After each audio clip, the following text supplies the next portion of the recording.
Welcome to the Gentleman's Guide to Gaming. Your bus is delayed, probably cancelled, and so you resolve to head over to the nearby cafe where you'll grab yourself a cup of tea and read your book in silence, in peace. However, you get stopped by a young lady whilst you're en route to the cafe. She asks whether she can borrow you 15 minutes of your time. That's when you notice she's got a clipboard. You think, oh god, someone with a survey. Still, your next bus won't probably be there for another hour, so you think, why not? 15 minutes? Okay. And you say to her, what do you need me for? And she says, well, if you'll come with me down the street, we have a little office where we need you to do a survey. It won't take any longer than 15 minutes of your time. We'll get you a cup of tea, and once you're done, we'll give you £10. £10? Really? Okay. Sure. Lead the way. And so you follow her. She takes you up a flight of stairs. Sure enough, you're in an office lined with PCs. There's a clutch of people already in there who must have had the same bright idea. Few of them acknowledge you as you sit down and you start filling in the survey. You get a cup of tea brought over. It doesn't seem to be a consumer survey like most of these things are. It isn't related to a specific product or brand. Rather, it's general information. Multiple choice, A through to D. And interestingly, whenever you get a question wrong, it doesn't let you proceed.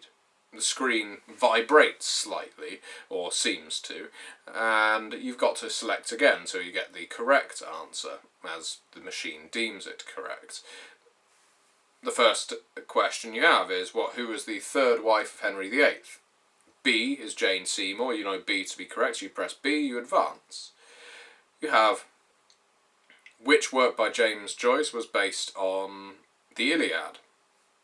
You accidentally press A for Finnegan's Wake. The screen vibrates. Of course, whoops, finger slipped, it should have been B. It should have been Ulysses. And you advance. This goes on for the next 15 minutes. Occasionally, though, it appears that the programming for this machine is incorrect. The information that this computer holds is definitely wrong. For there's a question, you see, which city is the capital of Australia? You see, two of the answers there, Canberra and Sydney. You select Canberra. The screen vibrates. That's not right. You try it again. The screen vibrates. Okay, you go for Sydney. Next most logical choice. It advances. Very odd. There's another one later on. What's the chemical symbol for potassium? You choose D for K. The screen vibrates.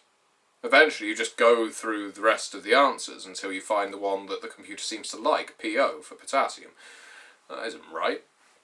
Still, you get to the end of the test, and you say to the young lady as you're leaving, and you're collecting your crisp £10 note, I don't think the answers are correct. She says, it's the answers that the computers want, so it's okay, they don't have to be correct. You think, fair enough. As you're leaving, you recognise one of the other guys who was doing the test, and he follows you out. He has worked with you, although on a separate floor, and you start talking to him.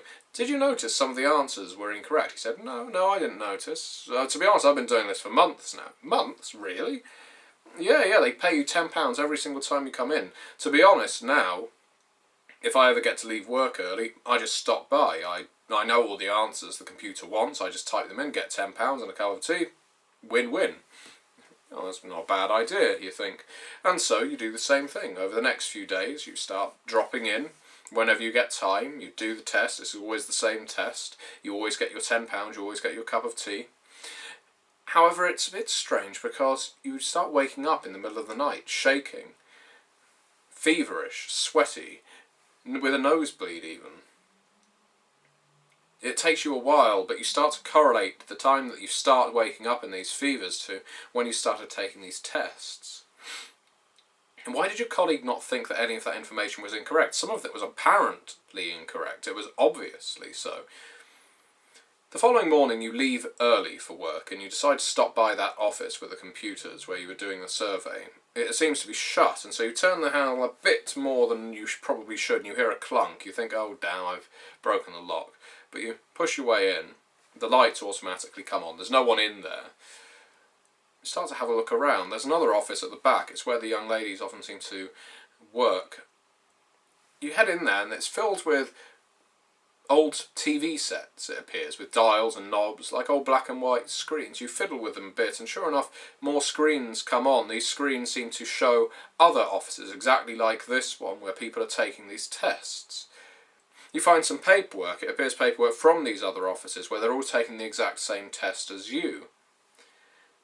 Judging from the graph, an increasing number now are saying that the capital city of Australia is Sydney, that the chemical symbol for potassium is PO, and all of the other incorrect answers. This is very odd. It's almost as if everyone who's going to these things is, well, selecting the incorrect information. But is it incorrect? You start second-guessing yourself. You start thinking, well, I've been doing this for a couple of weeks now, and maybe I'm the one who's wrong. Maybe the computer's right. As you start backing out, you almost bump into the young lady you met on the first day. She's still holding a clipboard in one hand. She has a cup of tea in the other. She says, "I'm sorry, but we can't let you leave." He says, "Well, I'm sorry. I've got to go. I've got to get to work. I'm probably late as it is." "No, we can't let you leave. Your curiosity is not in the programme. It is not what we are after.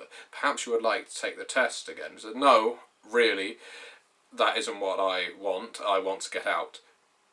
"I'm afraid we can't let you do that." At this point, the door, of which the lock you thought you broke, closes, and you hear it click. The lights dim. The only illumination, the young lady's eyes, that start to glow with an inhuman brightness. The God-Machine Chronicle by Onyx Path Publishing. Developer, Matthew McFarland. Lead artist, I would say, Samuel Araya. And the reason I say that is because his otherworldly art is so evocative. It's something I am really getting into in both this, Mummy the Curse, and other World of Darkness books. So, the God-Machine Chronicle, which is, importantly, 2 books. Yes, I know, it doesn't look like 2 books, does it? It all seems to be in one spine, one hardback. However, and I'm not even referring to the short story anthology, which, short review here, all of the short stories very, very good. Biggest fault with it, grammatical, spelling, formatting. It needs another once-over, I think, at least when I had it printed on demand by an editor, because there seems to be an awful lot of simple errors throughout. And that's just the pedant in me, but stories are excellent. Formatting and grammar and spelling, perhaps not so much. The God-Machine Chronicle, though, the hardback role-playing supplement, which is 2 books in one spine, as Arnold Schwarzenegger would say. Let's start with the fiction. The opening fiction is fantastic. It tells the story of how the internet is basically controlling someone over time. What starts off as innocuous and spam emails starts to seem to seep into one of the users' minds, and eventually they pretty much become a spam machine, and another person is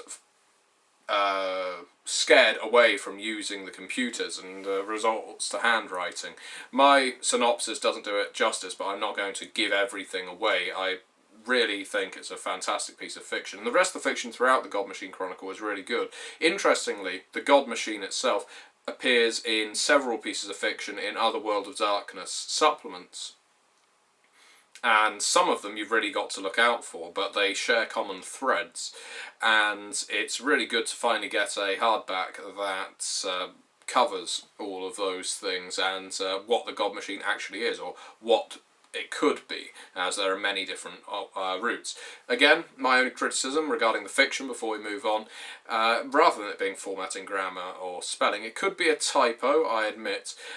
Being a bit of a history buff, I happen to notice that there's a letter in there dated April 1914 that refers to someone who has died in the First World War, which unfortunately doesn't actually start till July 1914. Additionally, it refers to gas attacks in the First World War before gas started being used in the First World War. I know, all very simple things, and it could even be explained away by the alternate universe style that the World of Darkness has. But I don't know. It's something that's stuck out to me. aside from that minor quibble, I find that the fiction is very rich. The fiction really drew me in and scared me. It chilled me, and that's what you need from World of Darkness fiction. Now, the book itself, divided into 4 chapters, and as I say, 2 books, because the 4th chapter, which is actually an appendix, is a second book, in my opinion. The first chapter is Building the God-Machine Chronicle, which takes you through the different tiers on which the God-Machine can be used. Local, regional, global, and cosmic. And that's because the God-Machine doesn't have to be the same thing to everyone, or it doesn't have to be presented in the same way to everyone. I've not actually told you yet what the God-Machine is, and that's because there is no definitive answer. Whilst the front cover shows a sort of pyramid floating in the sky with an eyeball and tendrils trailing beneath it, and a ruined city in the foreground, and there's various cogs and levers and pulleys and so on, that doesn't actually mean that the God-Machine is that. Depending on the chronicle you want to run, let's say it's at a local level, it could just be a cog at the bottom, in the basement, let's say, of a run-down old mansion. And this cog slowly turns and needs greasing with the blood of humans in order to prevent natural disasters, or in order to prevent bad weather from happening nearby. If you wanted to run it at a regional level, it could be something slightly more immense. Perhaps it could be like the survey office I gave you, or maybe a school for children, where the teachers have been replaced by clockwork automatons. Something of that ilk. And then global level, you could go on my level with my fiction, for instance, where information is actually being changed en masse by people who are being convinced that the information that they know is incorrect by the God-Machine. They are having to feed this information in until they're convinced that it is correct, because they get these £10 incentives along with their cups of tea. Finally, you have cosmic, and there's no reason the God-Machine has to just be a cog in the ground. There's no reason it has to live underneath the surface of the Earth. It could live in everything. It could be in every single piece of technology, eclipse phase style. It could be the internet itself. It could have originated with the first steps of human industry. It could live on the moon. It may not live at all. It may be controlled by a cabal of wicked humans or other supernatural creatures. It may run itself. And what are its intentions towards humanity? Is it a caretaker towards humanity? Is it looking after the course of humanity? Maybe it's manipulating humanity in something. Perhaps humanity is a test subject of the God-Machine, and the God-Machine also has control over various other worlds. Maybe it is looking to destroy us slowly. Perhaps it's trying to corrupt us. Maybe it is the tool of other supernaturals who wish to use it for some malign purpose, or even benevolent purpose. Perhaps it is just there. Perhaps it is unknowable. Maybe it is Lovecraftian. Maybe it is something wholly futuristic that humans cannot comprehend by any stretch of the imagination, and to do so is to drive one mad. And I think that, being the final idea that I'm going to throw out at this point, is that the God-Machine can be anything to anyone in any game, beyond the fact that it is very much X-Files, and very much Fringe, very much conspiracy, very much Lovecraft in a World of Darkness sense. There is something bigger and badder than you, and badder than most supernaturals, and may not even be bad, just more alien. And this is the first supplement I found where there's a real alien, otherworldly nemesis for humans to go up against. Almost every World of Darkness entity is in some way relatable to humanity, and the God-Machine certainly isn't, and shouldn't be if presented correctly. Now, the first chapter gives you all of the tools to run your games on those different tiers, and gives you all of those ideas as well.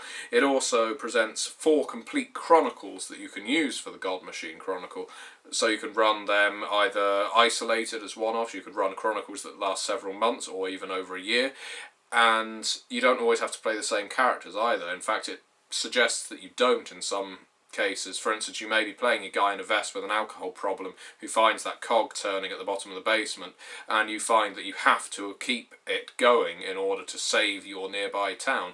Well, that guy's unlikely to be prepared to deal with intergalactic God-Machine style threats, or its servitors, the demons and the angels that seem to operate on its behalf, or the angels specifically, because when an angel stops working for the God-Machine, it becomes a demon. So you can have various network games, and you may think, okay, this tier system's very similar to Hunt of the Vigil. That's deliberate. There's various elements from different the World of Darkness settings that are incorporated into the God Machine to make it a whole new World of Darkness game. And Chapter 2 presents 20 different story seeds that aren't just one line, they do get about 2 pages each, that you can use for the God-Machine Chronicle, and they can all flow into one another as well, and not in the same order every single time. They can actually go from regional to global to local to cosmic to local to regional to global. Again, you don't have to play the same characters every single time, but you can play a fringe team style of specialists who go around investigating these things. But of course, the more you thwart the God Machine, the more of its attention you're going to get. And is it always going to be a good thing to thwart the machinations of something alien that may in fact be looking out for humanity? Chapter 2 is probably my favourite chapter because it actually bases various chronicles around different skill sets, basically different skills that your characters may have. If your characters meet these criteria, then this is a good chronicle for them, and because there's 20, that gives you quite a range of different adventures that you can play in. It refers to itself as the blueprints of an adventure, and I think these story seeds do very well in that. Chapter 3, Cogs in the Machine, are the various antagonists and protagonists and supporting cast that appear in your different story seeds and different God Machine Chronicles, but again can be extracted from this book and placed anywhere else. These run the gamut from a basic human administrator to a serial killer to a supernatural of ambiguous type, from people who have been translocated from time and space, from cult leaders to the various kinds of angels and demons that may or may not be in the service of the God Machine, and some of them are, again, utterly alien. The Red Lady, for instance, is committed to forming bonds of love between two people every single time.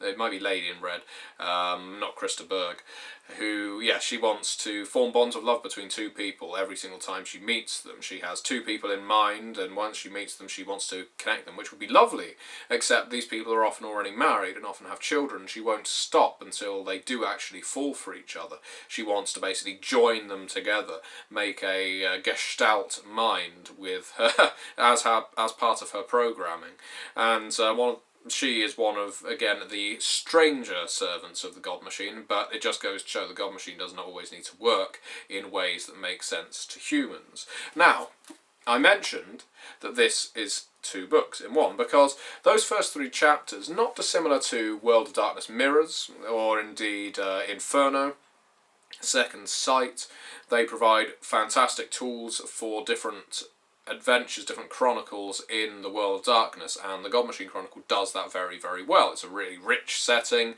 really grabs you, and it's something that I have ran and I would love to play.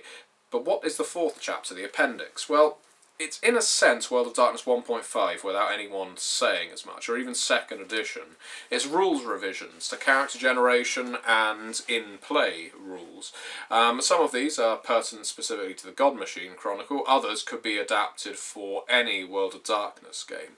And starting, for instance, with character creation, which is an appropriate place in which to start, you can assign your character with aspirations, for instance. 3 aspirations that can be short-term, so for instance, I want to score a home run, through to long-term, I want to get married and have a bundle of kids.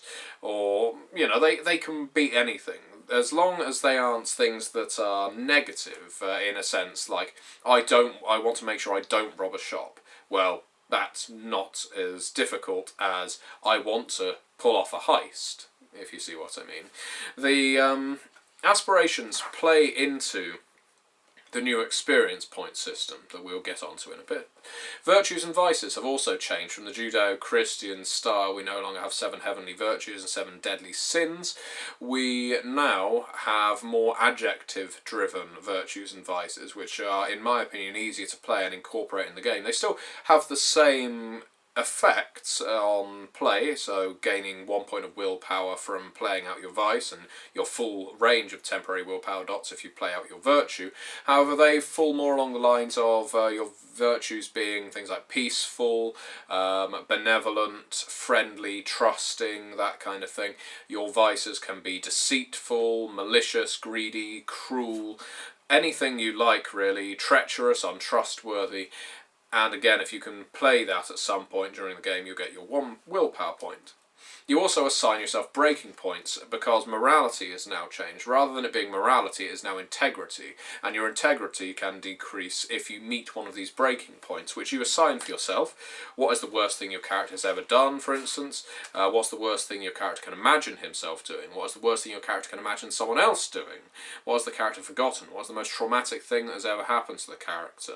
Again, the point isn't to make a traumatised character, as it stresses here, but it helps to form a character that's suitable for the world of darkness, and it means if you ever encounter one of these breaking points, then you run the risk of getting experience points at the same time as losing some of your integrity. Experience has changed because rather than it just being the storyteller doling it out for exceptional roleplay, which they can still do, and you getting the default experience at the end of the session, you also get experience for fulfilling an aspiration, for using conditions, some of the conditions that are introduced, conditions being the new version of flaws. If you play upon that condition, so for instance you're blind, rather than just having to enjoy playing a character that is blind, or enjoy playing a character that is blind, if the blindness becomes an interruption in the game, it basically prevents you from doing something, then well done, you've played part of your character. Have a beat that goes towards your experience point. If you take enough damage to go down to your final boxes, you take a beat. What are beats? Well, essentially, here's a copy of the character sheet. We have beats. If you fill that box up with enough beats, so you play out your condition, you play out your aspiration, you're sufficiently virtuous or vicious. Is that the... either way. If your storyteller likes what it is that you're doing, if you risk your character's life and sanity, all of these things, you gain a beat. Every single time you gain a beat, you build up to awarding yourself an experience point. So the experience process is now more party-driven. It's not just the storyteller who's awarding it now.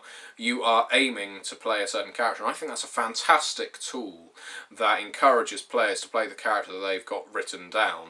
It's really empowering for the player to actually be able to manufacture the way in which they get experience. And sure enough, there are people that could perhaps abuse the system.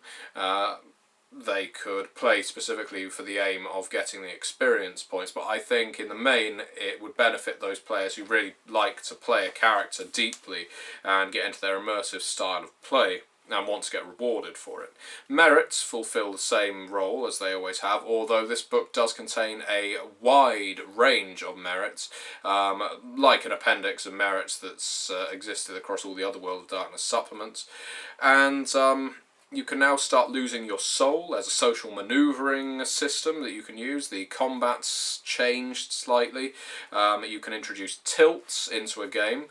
If you actually accept, I'll just go back to the beats for a second, if you accept a exceptional failure, dramatic failure, my apologies, so you fail a die roll and you say to the storyteller, I want this to be a dramatic fail, you gain a beat. So therefore you can contribute towards the horror of the game and get rewarded for it at the same time.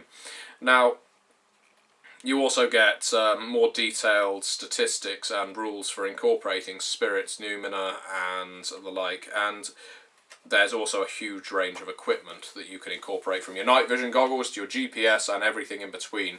The God-Machine Chronicle contains it all. So, as I say, it's 2 books, because one of them is up to about here.